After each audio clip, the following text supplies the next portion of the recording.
বিমানবন্দরে নিজস্ব কিছু গল্প আছে যা হয়তো ওইভাবে কখনো সামনে আসে না। কয়েক বছর আগের কথা, হজরত শাহজালাল আন্তর্জাতিক বিমানবন্দরে আমি অপেক্ষা করছিলাম আমার এক স্বজনের জন্য। কোনো কারণে ফ্লাইটটা দেরি হচ্ছিল এবং সম্ভবত ৩-৪ ঘন্টা আমি এয়ারপোর্টে অপেক্ষা করছিলাম। এক পর্যায়ে একটা পরিবারের সঙ্গে কথা হচ্ছিল।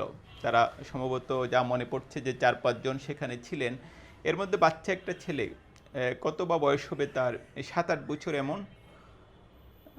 আমি শুনে খুব অবাক হলাম যে এই ছেলেটা জীবনে প্রথমবার সেদিন তার বাবাকে দেখবেন।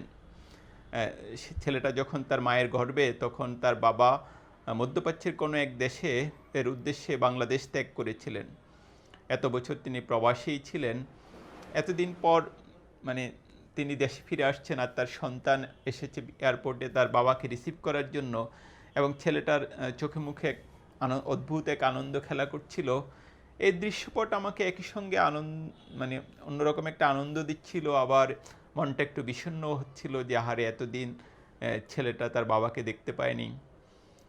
এটা আনন্দ বেদনার এক অদ্ভুত অনুভূতি। এবং আসলে বাংলাদেশে এমন পরিবার অনেক আছে, হাজার হাজার লাখ লাখ পরিবার তাদের প্রিয়জন দেশের বাইরে, সেখান থেকে পরিশ্রম করছেন, অর্থ পাঠাচ্ছেন, সেটা দিয়ে তাদের পরিবার চলছে। এই গল্প বাংলাদেশের হাজার হাজার লাখ লাখ মানুষের। এবং আমি যেটা বলছিলাম যে বিমানবন্দরে আনন্দ বেদনার নানা দৃশ্যপট হয়, আবার খুবই বেদনার একটা ছবি আমি দেখি প্রায়, যে দেখা গেছে স্বজনরা এসেছেন তার প্রিয় মানুষকে বিদায় দেওয়ার জন্য, অনেকে কান্নায় ভেঙে পড়ছেন।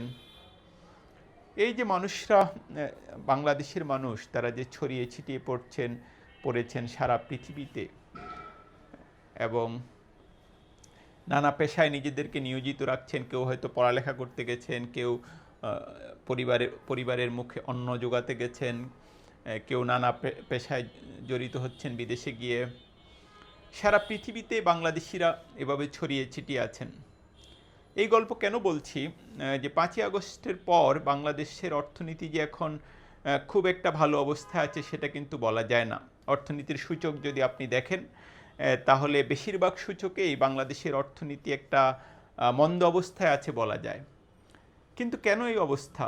অনেক জ্ঞানপাপী কথিত বড় বড় মানুষরা এই অর্থনীতির সূচক ভালো না সেই গল্পটা বলে, কিন্তু কেন এই পরিস্থিতি সেটা তারা বলতে চায় না বা বলে না। এরা সত্য গোপনকারী। আমরা সবাই এটা জানি যে আওয়ামী লীগের শাসন আমলে বিগত ১৫ বছরে বাংলাদেশ থেকে রেকর্ড পরিমাণ অর্থ পাচার হয়ে গেছে। লাখ লাখ কোটি টাকা এখান থেকে ডাকাতি হয়ে গেছে, চুরি হয়ে গেছে, আমাদের সম্পদ বিদেশে পাচার করে দেওয়া হয়েছে। এবং শুধু অ্যাসালম গ্রুপ শুধু ইসলামী ব্যাংক থেকেই ৮০,০০০ কোটি টাকার মতো লুটপাট করেছেন। এবং পৃথিবীর ইতিহাসে এটা সবচেয়ে বড় অর্থনৈতিক কেলেঙ্কারিগুলির একটি। এবং অ্যাসালম একা প্রায় ১০-১১টা ব্যাংক অনেকটা দখল করে নিজেদের নিয়ন্ত্রণে নিয়েছে।